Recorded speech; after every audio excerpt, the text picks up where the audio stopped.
Bom dia, então, a todos. Muito obrigado pela presença de todos vocês. É sempre bacana rever clientes, amigos, colegas de trabalho interessados no tema. Já é uma tradição da Uni promover encontros como esse para troca de experiências, para sensibilizar famílias empresárias para a importância do planejamento sucessório. E em épocas agora de pandemia, a gente converteu os nossos encontros que normalmente eram presenciais para esse formato virtual.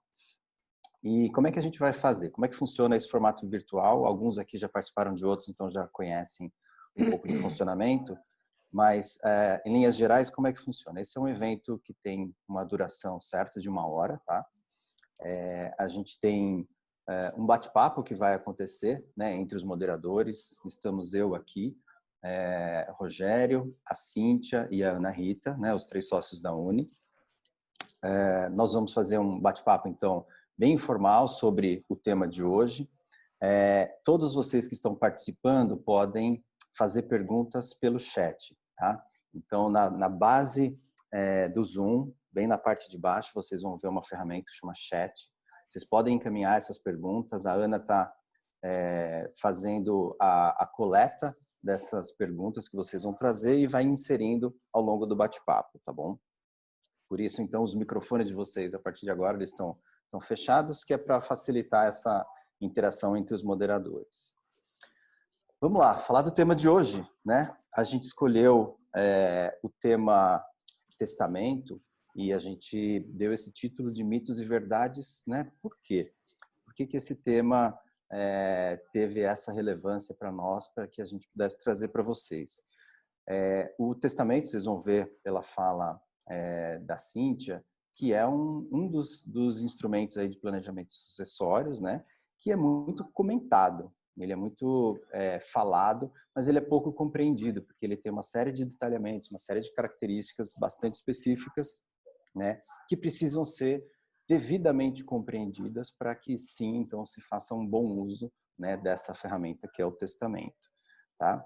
Esse é o nosso terceiro encontro. Nos encontros anteriores, a gente explorou o papel das sucessoras, né, nas famílias empresárias, e no segundo encontro a gente falou com 2 fundadores, então a gente explorou essa perspectiva deles. E hoje a gente resolveu trazer esse assunto um pouco mais específico, mas de grande importância para o tema como um todo.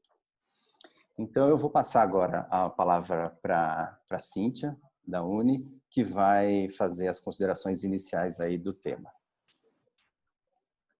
Bom dia a todos. Esse tema é super legal, né? Tudo bem que é testamento, é um tema delicado, mas a gente aqui na Uni adora falar de testamento. Eu vou começar dizendo que no mundo do direito privado, o nosso mundo, né, em oposição ao direito público, no mundo do direito privado, esse que regula essas relações entre particulares e também as relações patrimoniais, vige um princípio que diz que a gente pode fazer tudo aquilo que é permitido e pode também fazer aquilo que não é proibido por lei. Então, é uma grande avenida aí que a gente anda, né, de permissões. E assim, no mundo da sucessão, que é nosso grande tema sempre, se houvesse uma norma dizendo que a gente não pode determinar o destino dos nossos bens, a gente estaria, portanto, logicamente, proibido de fazer isso. Só que na nossa legislação, ao contrário disso, é permitido expressamente que as pessoas planejem sua sucessão, determinando o destino dos seus bens, com uma infinidade de possibilidades, desde que não passem de determinados limites. E aí se abrem, super curioso, 2 grandes grupos. Aqueles que não planejam a sucessão, mesmo que seja permitido, e aqueles que o fazem, aqueles que planejam. Como uma curiosidade, é duro esse negócio de falar sozinha, né? Porque essa é uma hora que eu faria uma pergunta e eu esperaria um feedback das pessoas falando, eu vou continuar falando sozinha aqui. A gente pode dar umas risadas, Rogério, se te ajudar. A gente vai se esforçar aqui. Isso. Você pode falar alguma coisa quando eu fizer a pergunta agora? Pode deixar, pode fazer. sabem quantos testamentos foram lavrados no último levantamento realizado no estado de São Paulo? Não tenho nem ideia. Rogério? Estou curioso. Em 2016 foi o ano que foi feito um último grande levantamento que foi publicado pelo Colégio Notarial do Brasil, que é o centralizador, né? E o controlador de todos os testamentos lavrados. Gente, 10.000 testamentos lavrados no ano de 2016 no estado de São Paulo. Naquela época, eu procurei isso no Google, tá? A população de São Paulo tinha aproximadamente 40 milhões de pessoas. 10.000 testamentos, eu não sei fazer essa conta, mas é 0,0 nada, é nada. É muito, muito baixo se a gente for analisar, né, esses dados. E por que isso? Por que apesar da lei permitir que a gente destine, regre, detalhe nosso patrimônio depois do nosso falecimento, por que tanta gente não faz isso? Na nossa experiência, falar de sucessão com a sua família, na sua empresa, sobre dinheiro, sobre bens, sobre poderes, sobre papéis, sobre responsabilidades, depois que você se for, é um assunto super delicado, né? E precisa mesmo ser tratado com muito cuidado. A gente tem vários testemunhos dos nossos clientes mesmo, que, assim, povoa o pensamento deles, o receio de desagradar alguém, né? De provocar conflitos familiares, de desenterrar antigos desentendimentos, sabe? De mexer no vespeiro. Então, é um assunto tabu mesmo, de difícil abordagem. Mas, ao mesmo tempo que a gente consegue compreender o motivo pelo qual muita gente não lida com esse assunto, nem pensa, né? Por que tem gente que planeja a sucessão, então, mesmo assim? Se é tão difícil, se é tabu, se vai enfrentar dissabores, se pode mexer no vespeiro, por que tem gente que planeja a sua sucessão? Na nossa experiência também, e nos depoimentos dos nossos clientes, é porque eles acreditam que planejar a sucessão tem muito mais vantagens do que não mexer nesse assunto. Sabe, enfrentar o mal menor? Então, eles preferem enfrentar dificuldades de deixar tudo isso preparado para quando não estiverem mais aqui. Querem evitar impostos, na medida da legalidade, certo? A gente não está falando de sonegação de imposto aqui não, pelo amor de Deus. Não querem ninguém disputando patrimônio, querem determinar a destinação dos seus bens da melhor forma possível, de forma customizada, personalizada, porque a lei, gente, ela não faz isso. A lei ela é abstrata, ela é feita pelo legislador para encaixar na maior parte dos casos possíveis. Então, quando você faz uma lei abstrata e chega um caso concreto para se encaixar nessa lei abstrata, é lógico que todas as especificidades do caso, sei lá, casamentos de filhos diferentes, a preferência da casa, da praia ou da casa onde você mora, quem precisa ficar com dinheiro e quem não pode ficar com dinheiro na mão. A lei não olha nada disso. Ela pega e racha o patrimônio de acordo com os quinhões e as meações e os direitos de cada um. E se todo mundo vai ficar sócio, ou se todo mundo vai ficar coproprietário, e se vão enfrentar dificuldades de gestão patrimonial conjunta, tudo isso é problema de cada família. A lei, o juiz, quando ele faz um inventário, ou um tabelião, um escrevente, quando ele faz a partilha, ele pensa muito mais na legalidade do que na conveniência ou na comodidade das pessoas envolvidas naquele processo. Então, nesse sentido, o testamento é um instrumento sucessório super importante. Não é o instrumento sucessório, não é o único instrumento sucessório, e eu ouso dizer que não é nem o mais importante, mas ele é super bom e serve justamente para destinar os bens depois do falecimento do testador. Apesar dessa função, de falar quais bens vão para quem, fazer essa destinação, o que a gente chama de conteúdo patrimonial, apesar dessa função ser a mais utilizada, ele também serve para deixar declarações extrapatrimoniais, como o advogado chama, vai. Como, por exemplo, você pode chegar no seu testamento e fazer um reconhecimento de paternidade que você não tinha feito ainda. Ou você pode declarar a existência de uma união estável, ainda que seja de forma unilateral. Ou você pode deixar ali com aconselhamentos para as próximas gerações, modos de gestão patrimonial, informações que você não queria falar em vida por um motivo ou por outro. Você pode até dizer quem você acha que é mais capacitado e mais adequado para exercer um cargo de inventariante, por exemplo, responsável lá pelo inventário depois que você se for.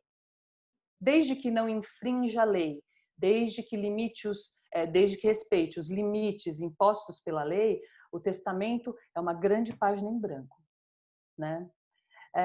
Falando, já que eu comecei a falar, falando um pouco de limites, né, que a lei impõe ao tratar desse conteúdo do testamento de cada uma das pessoas, o testador, que é essa pessoa, né, que está fazendo o testamento, o dono do patrimônio, é uma pergunta muito comum, né? Já que ninguém está fazendo pergunta, eu vou responder. O testador, ele Tem não... gente aqui já fazendo umas perguntas assim, tá, Cintia? Depois a gente vai te Ai, que bom! interrompendo. Bom! Vamos lá. Então, eu vou fazer a primeira pergunta, tá? Então, Cíntia, a gente pode, num testamento, falar sobre a totalidade dos nossos bens? Então, eu tenho lá uma casa, um carro, um sítio, 3 fazendas, tudo bem, né? Muito dinheiro, e aí isso dá, sei lá, 10 milhões de reais. Eu posso testar falando e dispondo e dando para quem eu quiser os 10 milhões de reais? E aí a resposta é a seguinte, depende, né?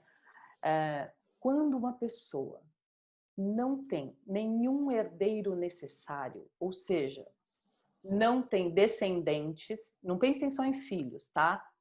Filho, neto, bisneto, tudo para baixo. Se essa pessoa não tem descendentes, não tem ascendentes, pais, avós, bisavós, vivos, e não tem cônjuge, essa pessoa pode falar a respeito de 100% do seu patrimônio, sem nenhuma limitação. Esses que você mencionou são os necessários, Cíntia? Yes, Rogério, são os necessários. Esses são chamados herdeiros necessários. A lei chama eles assim porque eles necessariamente precisam ser considerados na hora da partilha e têm direito ao que a gente chama de, Rogério? Direitos? Legítima. Boa, Ana! Exatamente. Eles têm direito à legítima. A legítima, então, é a parte considerada da herança correspondente a 50% que será destinado obrigatoriamente aos herdeiros necessários, caso haja. Então, essa é uma grande limitação, se você tiver herdeiros necessários. Quando você for fazer o seu testamento, você precisa fazer a consideração de que a legítima corresponde a 50% da parte do seu patrimônio e você vai poder dispor, como bem lhe aprover, só de 50%, que é chamado de parte disponível. Tá. Ô, Cíntia, vamos falar um pouquinho de perguntas super básicas, assim. O que eu preciso providenciar para fazer meu testamento? Quem eu devo procurar? Como é que você dá início a isso? Quando você vai fazer um testamento, quem você deve procurar, né? Pergunta para um advogado quem você deve procurar. Eu aconselho fortemente que se procure um advogado especializado em direito de família e sucessões. Porque o testamento é um instrumento, um dos instrumentos mais solenes e mais formais da legislação brasileira. Tem um montão de detalhes nele que precisam ser observados sob pena de ficarem questionáveis ou objeto de anulação ou declaração de nulidade as suas disposições. Então, eu costumo dizer, e eu nem sei se eu devia dizer isso aqui, mas que fazer um testamento sem a observância da legislação e sem prestar atenção e orientado por uma pessoa especializada, fazer assim é melhor não fazer, sabe? Porque eu tenho horror a quando a pessoa faz um testamento, acha que resolveu toda a sua sucessão, guarda aquilo, e aí quando isso vem à tona, que é só depois do falecimento, ele então tá cheio de nulidades ali que vão mais atrapalhar do que ajudar naquele momento que já é de crise, já é de tristeza, né? Então, eu acho que, respondendo a sua pergunta aí, Rogério, procurar um advogado especializado, apesar do advogado não ser indispensável pela lei na hora da lavratura do testamento. A pessoa pode também ir direto a um cartório de notas, há diversos aqui em São Paulo. Quando eu falo quando eu falo sobre isso, né, na Uni ou, enfim, nas nossas reuniões, e eu falo que a pessoa precisa procurar um tabelião de sua confiança, a Ana Rita sempre tira sarro da minha cara, falando assim, meu, quem é que tem um tabelião de confiança? Não é médico. E eu sempre acho que as pessoas têm um tabelião de confiança, assim, um tabelião que lavra suas escrituras, que já fez, sei lá, o seu pacto de união estável, já fez seu pacto antinupcial. É uma pessoa com quem você já teve contato, mas enfim, há vários em São Paulo, super competentes, que podem fazer essa orientação para a lavratura desse testamento. Então, você tem que procurar um tabelião ou o seu substituto indicado, né, num tabelionato de notas, aconselhado por um advogado de família, e trazer toda a sua documentação para poder customizar e tratar da sua sucessão. Deixa eu aproveitar e encaixar aqui uma das perguntas, Cintia, sobre custos, né? Estão perguntando aqui se é caro, o que tem de custo envolvido aí num processo desses? Não é caro, né? Pelo valor que ele tem, a gente tem no estado de São Paulo o valor dos emolumentos, né, das taxas que o tabelião cobra é de R$ 1.750. Eu estou arredondando, tá? É importante dizer que, independentemente do tabelião que você procure dentro do estado de São Paulo, o valor dele é tabelado, então ele é sempre o mesmo, não vai ter essa de variação, de procurar o mais barato. Esse é o valor cobrado por todos os tabeliães em São Paulo para poder lavrar um testamento. E São Paulo é disparado o mais caro da federação. Sim, Acre, outros estados, Maranhão, Bahia, Distrito Federal, todo mundo cobra bem menos que São Paulo. Então, a gente está falando de um valor assim de aproximadamente uns R$300 para revogar o testamento, ele é absolutamente revogável, de 1.750 para lavrar, e tem um outro tipo de testamento sobre o qual a gente vai falar depois, que é o testamento vital, que tem um valor aí de aproximadamente R$450, mais ou menos. E aí tem a assessoria dos advogados especializados e os honorários variam, né, enormemente. Ô, Cíntia, você acabou de mencionar que ele é revogável, então significa que se eu fizer meu testamento hoje e daqui a um tempo a vida é muito dinâmica, né? Coisas acontecem, eu posso mudar de ideia, posso cancelar, anular, posso fazer um novo, como é que funciona isso?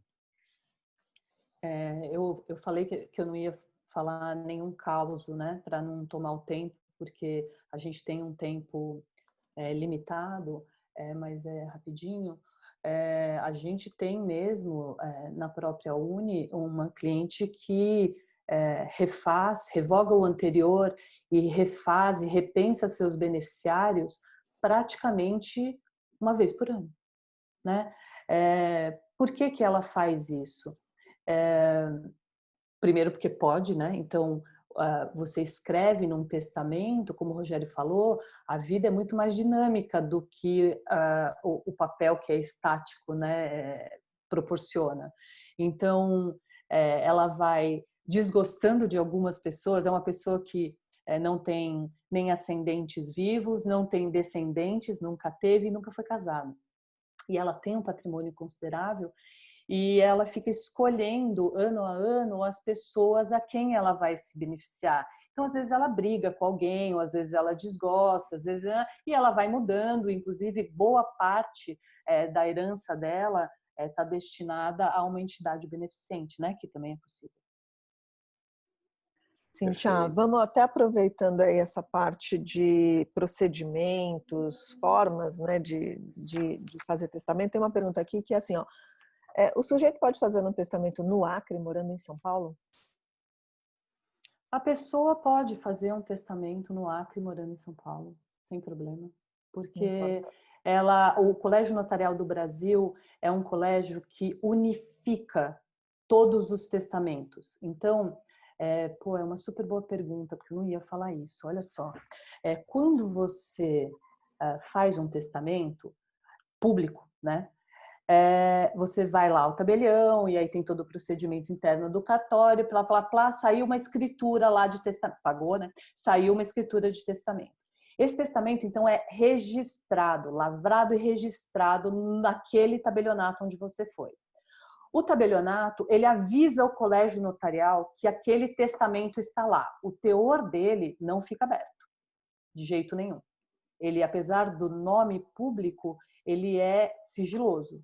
E só o próprio testador ou uma ordem judicial, enquanto o testador estiver vivo, tem o poder de abrir aquele teor, né, de tirar este sigilo. Então, o Colégio Notarial do Brasil tem um registro unificado, que é difícil no Brasil, hein? Registro unificado de qualquer coisa.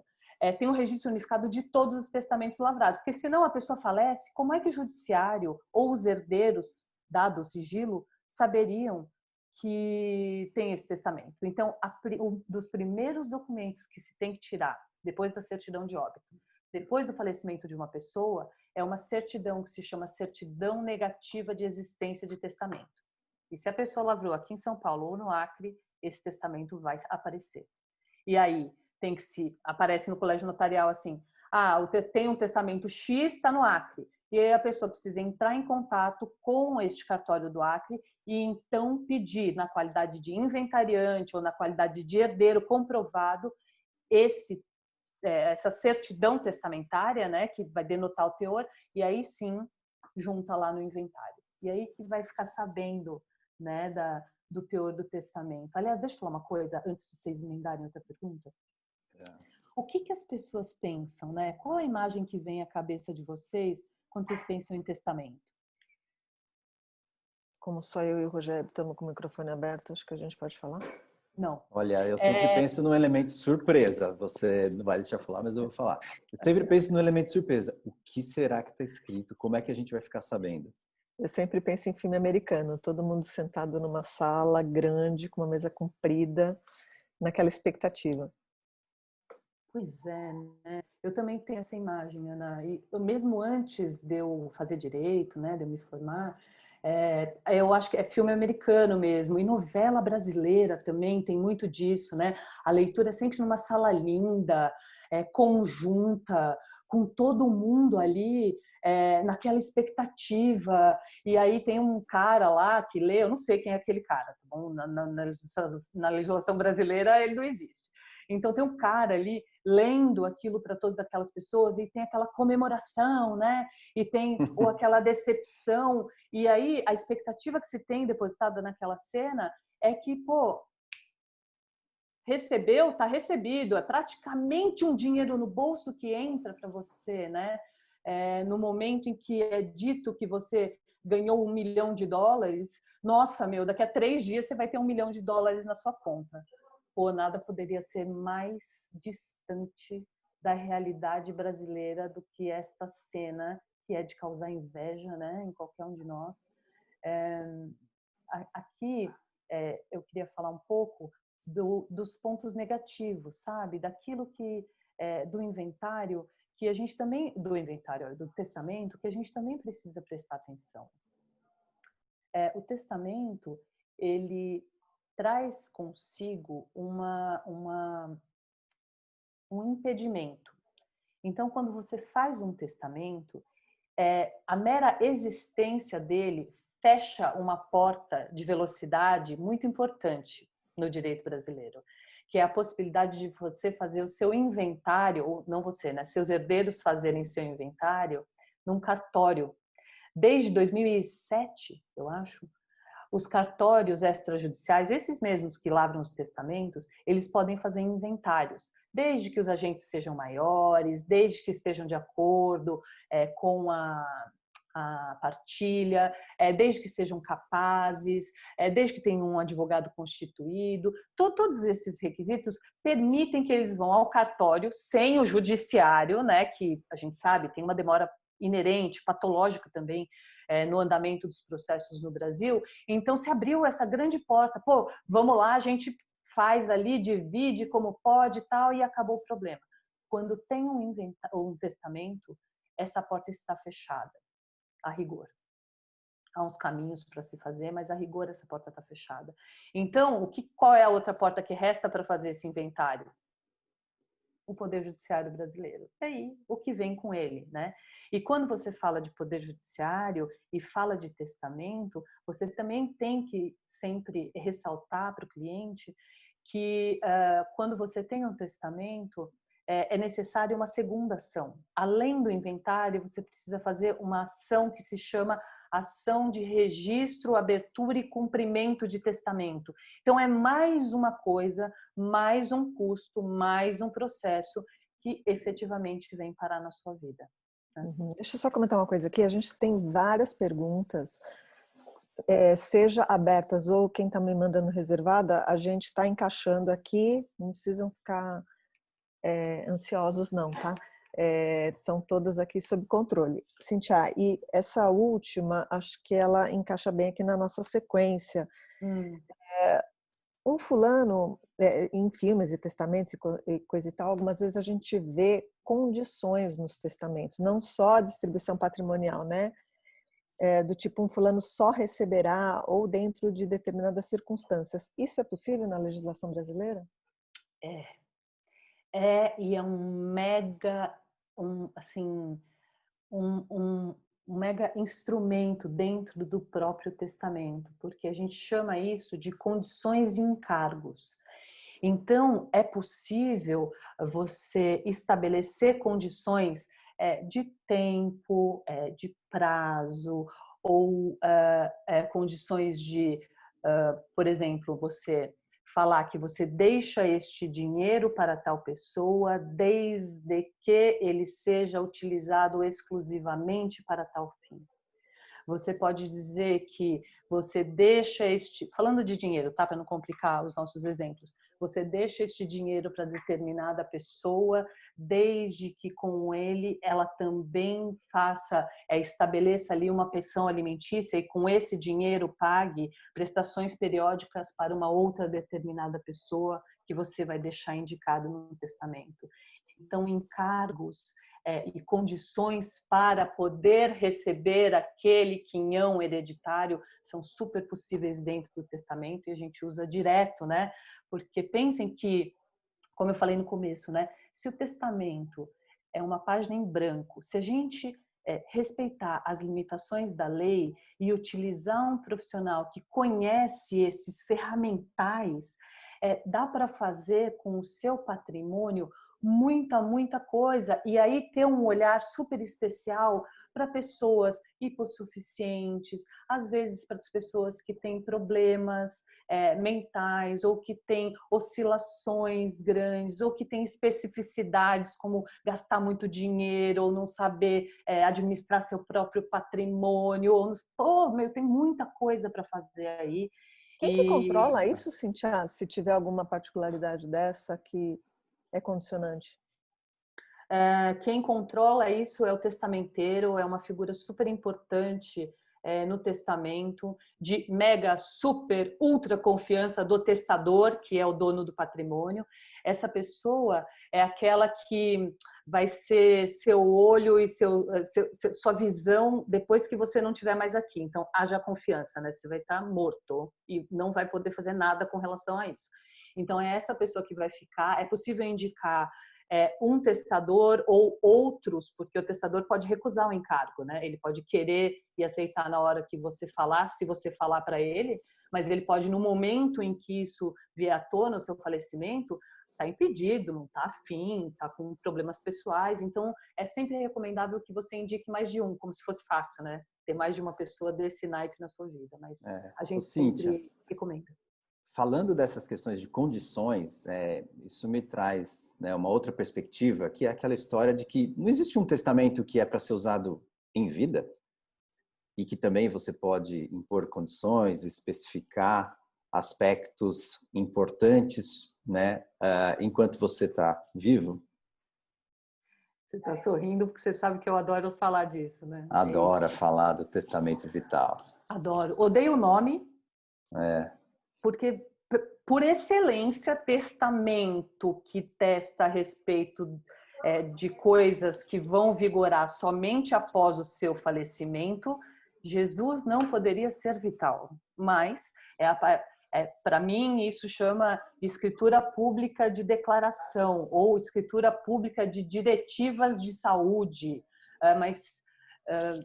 Mas, enfim, todo mundo chama de testamento vital e eu não sou preciosista, eu não sou purista, então eu também chamo. O testamento vital é aquele que no qual você coloca as declarações e as orientações e as determinações que você quer que vigorem num tempo em que você está vivo, mas está incapaz de exprimir a sua vontade, por um motivo ou por outro, tá? Você pode estar, enfim, ter sofrido um acidente e estar impossibilitado naquele momento de se manifestar porque está entubado, ou você pode estar com alguma questão neurológica, ou você pode ter, sei lá, acontecido alguma coisa e você não está conseguindo ali naquele momento exprimir a sua vontade. Só que o mundo continua andando, né? Seus bens continuam precisando de gestão. E nesse momento em que você não consegue exprimir a sua vontade e você for instado a definir sobre alguma coisa, ou sobre a sua própria saúde, ou sobre o seu tratamento, ou sobre sua internação, ou sobre a gestão dos seus bens, ou sobre quem vai ser seu curador, pelo amor de Deus, ou quem vai ser seu procurador de saúde, tudo isso seria perguntado a você mesmo e você não consegue dizer. Então, é um instrumento de segurança, mega recomendado, assim, eu não consigo imaginar uma pessoa que não devesse ter esse instrumento, entendeu? E que, independentemente da idade, mesmo o testamento tem nada a ver com a idade. Então, essa pessoa que faz esse testamento vital consegue colocar ali todas essas diretrizes. E sempre pôde, né? Mas desde 2012, veio ali uma regulamentação super importante, que foi um marco nessa área, do Conselho Federal de Medicina, liberando as pessoas e reconhecendo o valor desse testamento vital dentro de um hospital, por exemplo. Aí a gente começou a falar diferente, certo? Então, você pode registrar o seu testamento vital ou numa central que existe lá, ou então no seu prontuário médico, no seu hospital de referência, e aí vai ter ali tudo o que precisa ser.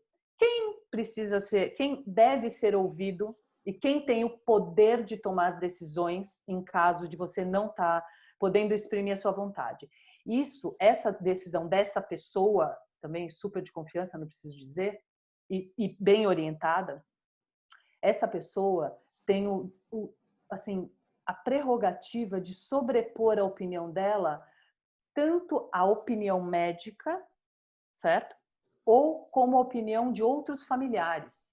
Então, se você nomeou um procurador de saúde e ele está ali naquele documento como decisor a respeito daquelas questões, nem sua esposa, nem seus familiares, nem eles todos juntos vão poder definir de forma contrária.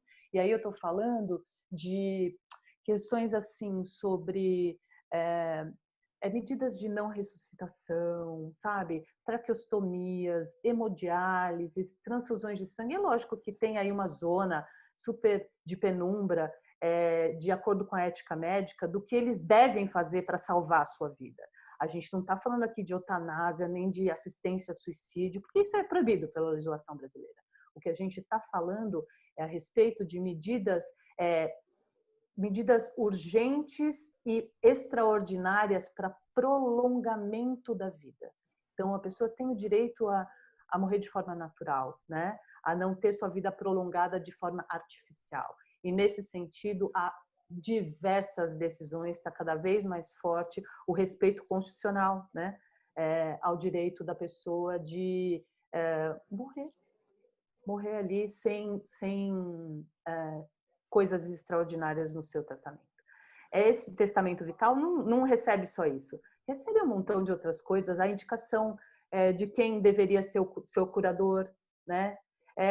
Tem muita gente que faz falando que de jeito nenhum, se estiver numa situação de não poder exprimir sua vontade, que não quer ser internado numa clínica, que quer que todo o seu dinheiro seja torrado, direcionado, doa quem doer, para tratamentos médicos adequados, mesmo que seja fora do plano de saúde.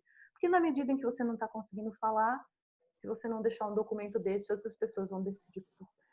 Cíntia, tem uma coisa que preocupa muito os empresários, por exemplo, as cotas da empresa, né? Se eu sou sócio de 20% de uma empresa e vamos supor que meus herdeiros sejam menores de idade, ou seja, eles não têm capacidade para tomar decisões de aspecto societário, empresariais, etc. Eu posso nomear alguém para, enquanto meus filhos forem menores ou enquanto eles não tiverem condições, para que uma pessoa da minha confiança, né, seja aquele que vai cuidar dessas ações, dessas cotas? Sim, senhor. Isso é chamado de curatela especial. Ela é determinada, ela pode ser, né, determinada em testamento, que vai viger então só depois do seu falecimento. Também pode ser determinada num testamento vital, que vigeria enquanto você não tiver a capacidade para poder fazer a gestão momentânea. Então, tem casos em que, não a respeito das cotas especificamente, né, no testamento vital, mas você pode deixar uma pessoa para cuidar dos seus filhos menores enquanto você não puder exercer essa função. Mas falando especificamente das cotas, a curatela especial ela é prevista na legislação brasileira.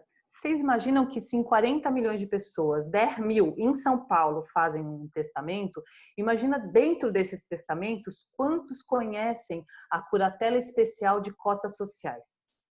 Então, desde que seja justificado, bem manejado, para não cair em nenhuma nulidade, é um instrumento super eficaz para proteger não só os interesses do testador, mas principalmente da própria empresa, né? Pensando em perpetuidade, pensando em continuidade, pensando em ausência de conflito na hora de representar os interesses de menores herdeiros que acabaram de entrar na empresa. Ana, tem mais perguntas aí? Sim, tem várias aqui. Tem duas perguntas que são sobre união estável, são até meio parecidas.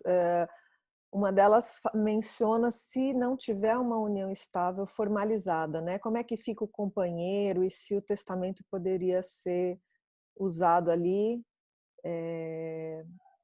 enfim, a conexão aí do testamento com o companheiro numa união estável.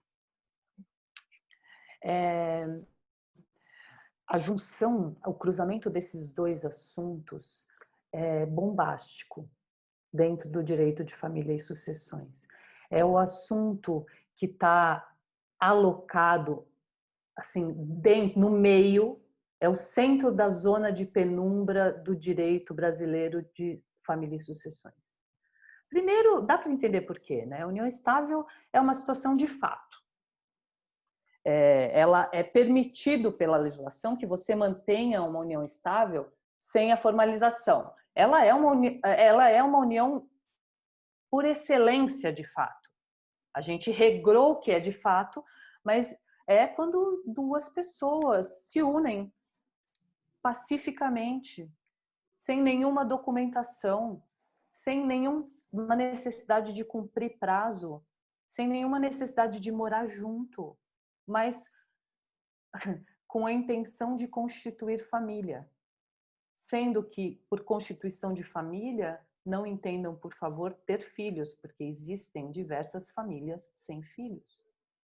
Então, como os elementos que caracterizam uma união estável são super subjetivos, a caracterização dela quando ela não está formalizada depende de prova, depende de testemunha, depende de processo, basicamente, né? Então, isso faz com que seja uma zona já de dificuldade probatória, vamos chamar assim, para fazer a comprovação da condição dessa pessoa. Quando você fala, então, de direitos sucessórios, né, dessa pessoa que não está com a sua situação formalizada, você já pode pensar no que vai acontecer, né? Primeiro, ela vai ter que ter o reconhecimento dessa situação formal, o reconhecimento que ela possa opor aos outros, né? Para depois, então, ter reconhecido o seu direito como união estável ante o falecimento do seu companheiro, disputando, então, em grande parte das vezes, a herança junto a essas pessoas. Fora isso, ainda tem toda a comparação entre casamento propriamente dito e a união estável, com a discussão interminável que muda a cada ano ou a cada, não vou ser exagerada, não vou ser dramática, cada 3 a 5 anos, muda o posicionamento do Poder Judiciário. Artigos do Código Civil já foram declarados inconstitucionais que regravam exatamente sobre essa matéria.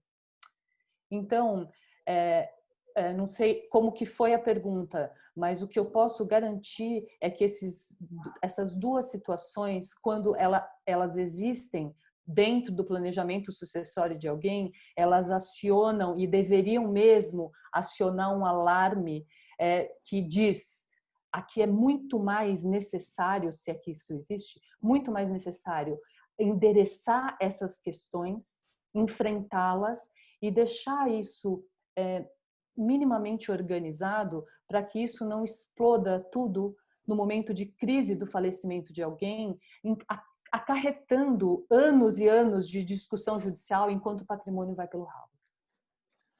Ô, Cíntia, isso me faz, né, quando a gente fala de polêmica e tudo mais, me faz também pensar numa questão de que é possível um testamento ser contestado? Ele pode ser considerado nulo?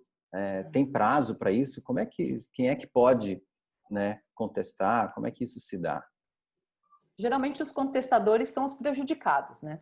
Os caras que foram, enfim, não receberam a Preteridos. parte que, não receberam a parte que receberiam não houvesse o testamento, sabe? Porque pensa o seguinte, falando até da legítima e disponível que a gente falou no começo do nosso papo aqui. Seu patrimônio está lá, dividido em duas partes iguais. 50%, 50%. 50% de legítima. Então, isso vai para os seus herdeiros necessários. E vamos supor que você tenha 2 filhos. Então, isso vai lá como herdeiro necessário para esses 2 filhos. Os outros 50%, e você é viúvo, tá? Os outros 50% você pode fazer o que você quiser. Pode dar para uma instituição de caridade e você também pode dar para um dos seus filhos. Não pode? Claro que pode. Um deles, então, teria 25%, o outro teria 75%. E desde que a legítima desses 2 caras esteja preservada, e está, porque cada um deles recebeu metade da legítima, então ninguém pode falar nada, os outros 50% você pode dar para qualquer pessoa e também para um dos seus filhos, trazendo inclusive esse para um herdeiro desequilíbrio. necessário. Lógico. Imagino que pode ser que o herdeiro que ficou com 25 não goste, não entenda, não concorde, e também pode ser que ele encontre nesse testamento alguma nulidade. Por isso que ele precisa ser bem feito, principalmente quando você vai mudar o rumo das coisas.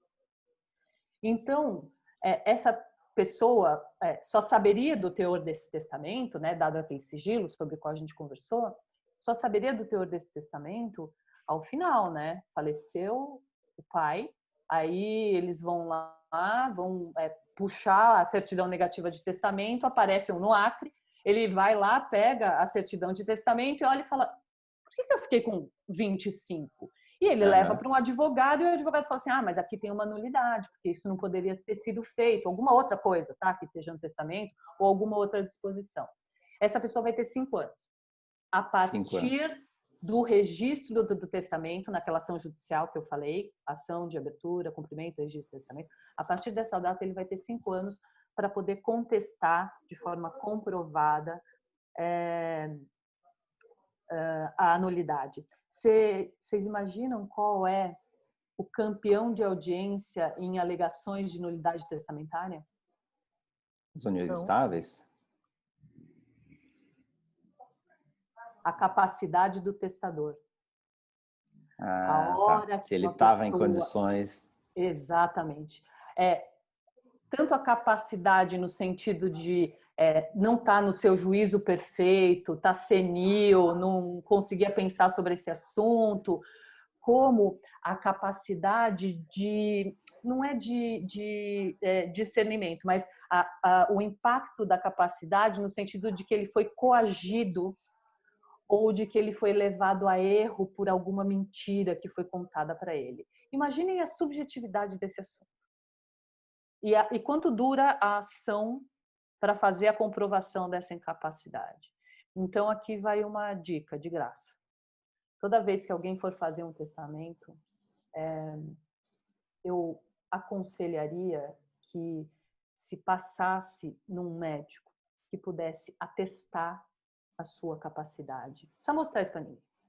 Vai lá, passa ou no geriatra, ou no neurologista, ou no psiquiatra, sei lá, passa, pega seu atestado de capacidade, entrega para a pessoa a quem interessa comprovar a sua capacidade, porque imaginem que se o prazo é de 5 anos para contestar a nulidade, então essa ação já demorou 1 ano, a de abertura, cumprimento e registro de testamento.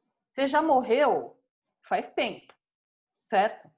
Morreu, aí passou 1 ano. A pessoa tem 5 anos, vamos supor que ela entre no 5º ano. Você já morreu há 6. Como é que alguém vai fazer a comprovação da sua capacidade ou da sua incapacidade?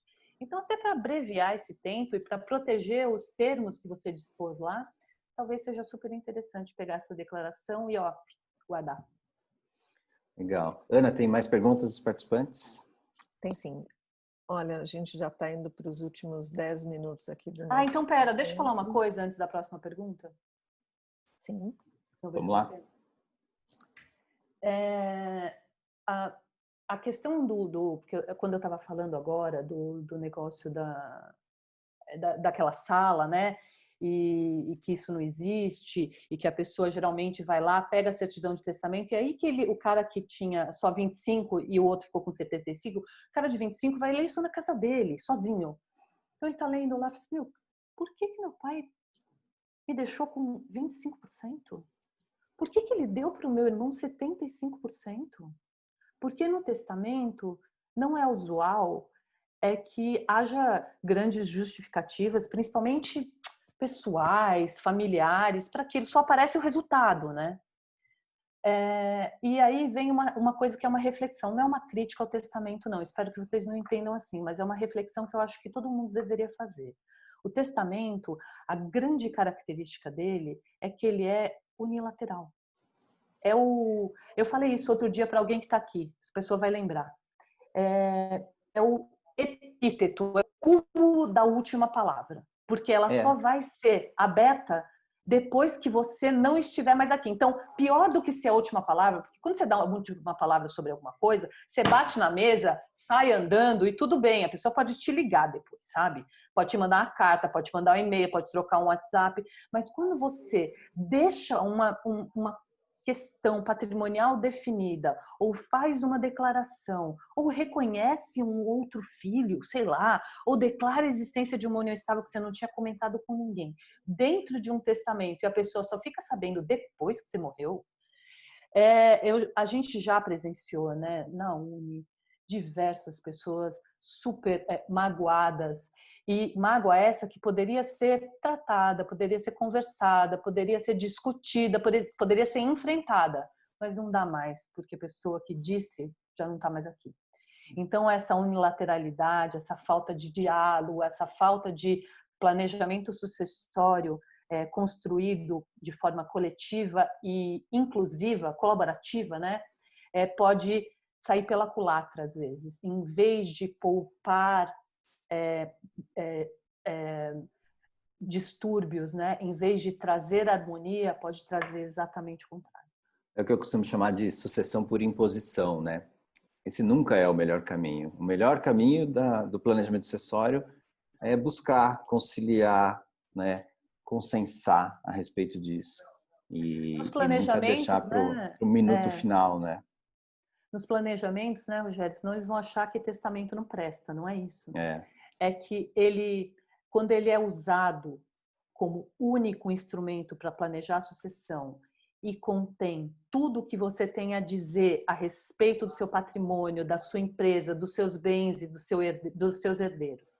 E isso não está dito em lugar nenhum e nunca foi discutido entre a família e só vem à tona no momento depois do seu falecimento, é muito duro de ver. Então, a gente usa muito testamento nos planejamentos sucessórios, mas para questões pontuais, para questões residuais, não para tudo. Ô, Cíntia, vamos dar espaço para a Ana trazer mais uma ou duas perguntas rapidinhas e depois eu queria que você fechasse o evento falando um pouco dos outros instrumentos de planejamento sucessório, além do testamento que a gente está tratando aqui. Tá? Vamos lá, Ana. Então, eu selecionei aqui mais 3 perguntas que são mais específicas. Tá, Cíntia? Então, você vê o quanto que deve aprofundar ou não em cada um deles. Uma é sobre a apólice de seguro, né? Entendo que a apólice de seguro é um bem que pode ser testemunhado, ou deve ser testado, né? Suponho.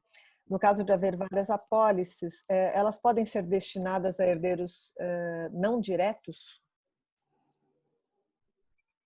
Não sei se eu entendi a pergunta, mas vamos lá, olha só. Tudo que é de natureza securitária, né, até hoje, enquanto a gente se fala, porque tem uma lei tramitando nesse sentido para mudar essas questões legislativas, tudo que é de natureza securitária, então seguros, previdências privadas, elas têm uma legislação específica. Então, até hoje, elas não entram em inventário, elas não compõem o monte-mor partilhável, e é na apólice de seguro, quando você fecha o seguro, que você vai determinar os beneficiários disso. Se você nada disser, a lei diz que vão para os seus herdeiros necessários, o seguro vai, né, para os seus herdeiros necessários. Mas você pode ali indicar quem você bem entender. O sinistro, o motivo pelo qual o seguro vai ser pago vai ser seu falecimento, e aí os beneficiários vão ser apontados ali no instrumento de apólice. Então, não é necessário que isso seja indicado no testamento.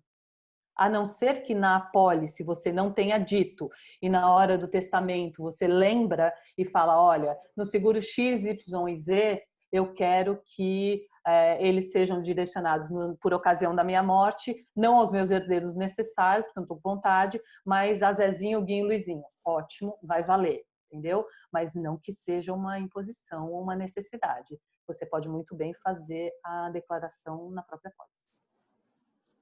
Tá. Vamos lá, Ana. Aí a gente tem uma pergunta sobre aplicações financeiras. O testamento deve conter como os investimentos financeiros são transferidos ou exige legislação específica para a transferência de ações, fundos de investimento, títulos de renda fixa, etc.? Não, todos os ativos, a gente chama isso de ativos financeiros, né? E dentro da classe, do gênero ativos financeiros, espécies infindáveis, que eu não sei nem mais quantas são, porque cada dia é uma novidade. E aí, dentro desses ativos financeiros, que a gente trata como liquidez, você pode nomeá-los. Aliás, é um bom gancho para falar um outro negócio. Você pode nomeá-los, mas você pode também tratar como uma grande universalidade a liquidez e falar percentualmente de valores dentro do testamento. Então, tanto um caminho como outro caminho podem ser feitos. Mas é super importante. Imagina se a gente pega hoje, vamos pegar a Dona Rita, vai que ela tem mais dinheiro. Então, a gente pega hoje o cenário dela de ativos financeiros. Aí tem lá um montão. Um monte de ativos financeiros e distribuídos de acordo com X, Y investimentos. E aí tem lá, né?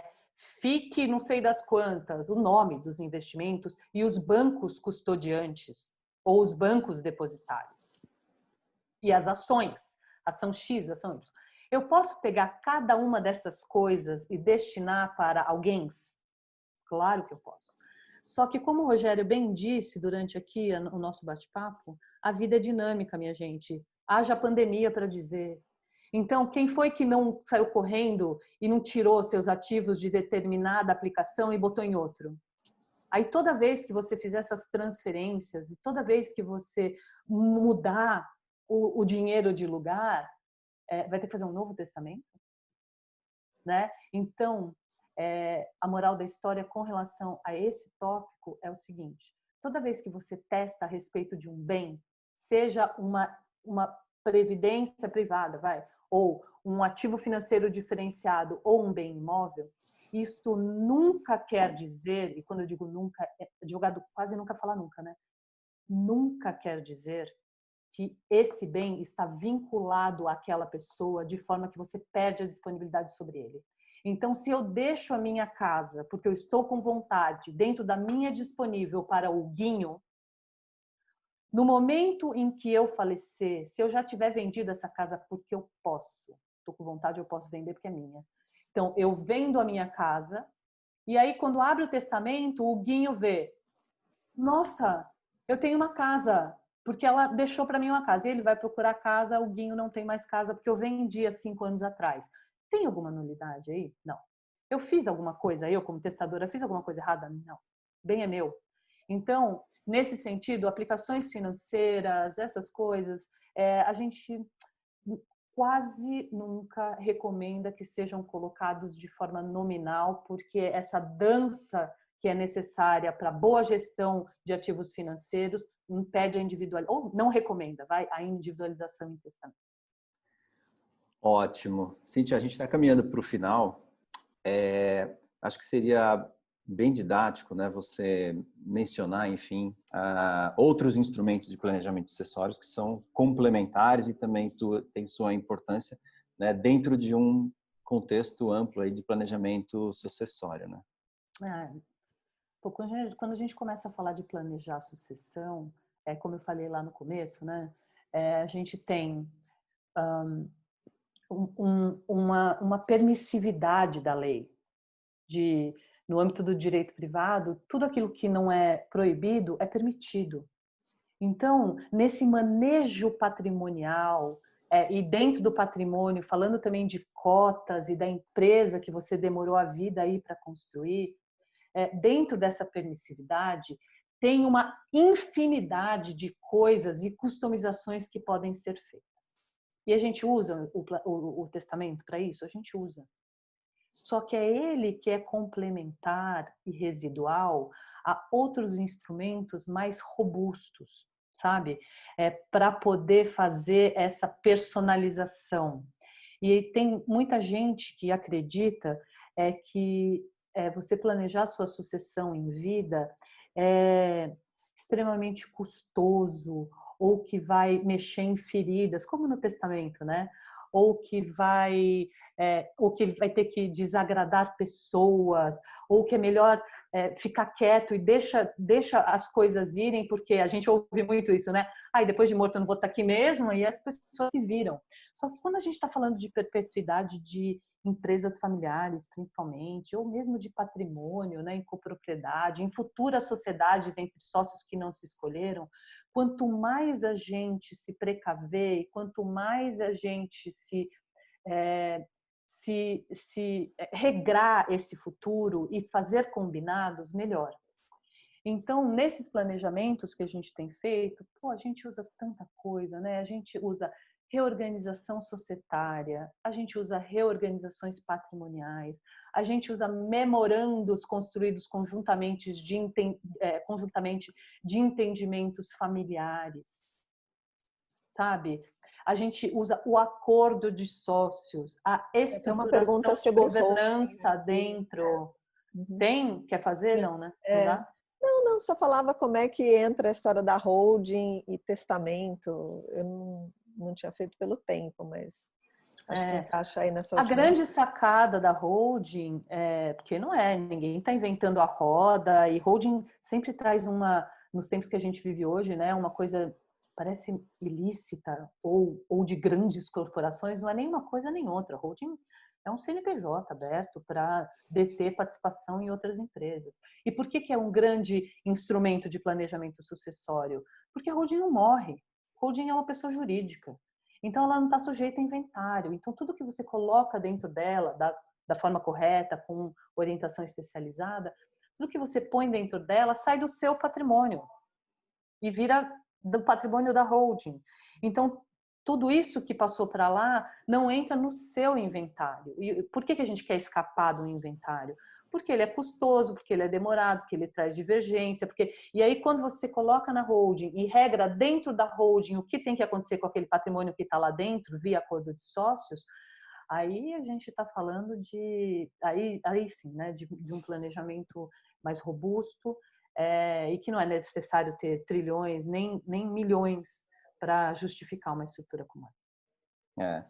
Mas é bacana, Cíntia, obrigado pela todas as contribuições. Acho que só reforça essa tua última fala, que planejamento sucessório é algo que tem que ser feito sob medida, né? A gente aqui quis combater um pouco, né, de uma série de mitos e inverdades que tem por aí, né, de crenças que são, né, muito simplistas. Agora eu tenho uma holding, então eu tenho tudo resolvido.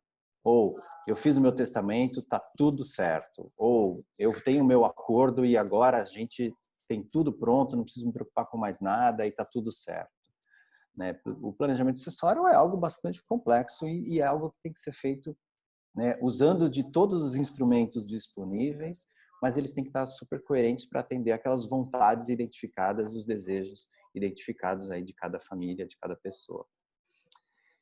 Então, assim a gente encerra mais um encontro, nosso terceiro Falando em Sucessão. Falar mais uma coisinha assim, existem algumas perguntas aqui que eram mais específicas, mais particulares, que a gente não trouxe aqui pelo tempo, mas se alguém quiser nos mandar essa pergunta depois, a gente vai ter o maior prazer em responder de maneira particular aqui, tá? Ótimo, ótimo. Então, a gente encerra esse terceiro Falando em Sucessão. Peço que todos fiquem atentos às redes sociais, porque virão próximos, então a gente vai divulgar os próximos encontros. Quero agradecer bastante o tempo de vocês, a prestigiar nosso evento aqui. Esperamos que a gente tenha atendido a todas as expectativas. E quem perdeu, quiser recomendar esse encontro aqui para outras pessoas, assim como assistiu os anteriores, vocês podem acessar nosso canal no YouTube, tá? Uniconsultoria, Sucessão Governança, vocês vão ter lá todos os materiais dos outros encontros que a gente tem e que a gente teve e que vão estar disponíveis para todos vocês. Obrigado, Cíntia. Obrigado, Ana. Obrigada a todos vocês. Obrigada a todos. Beijos. Tchau, tchau. Tchau, tchau.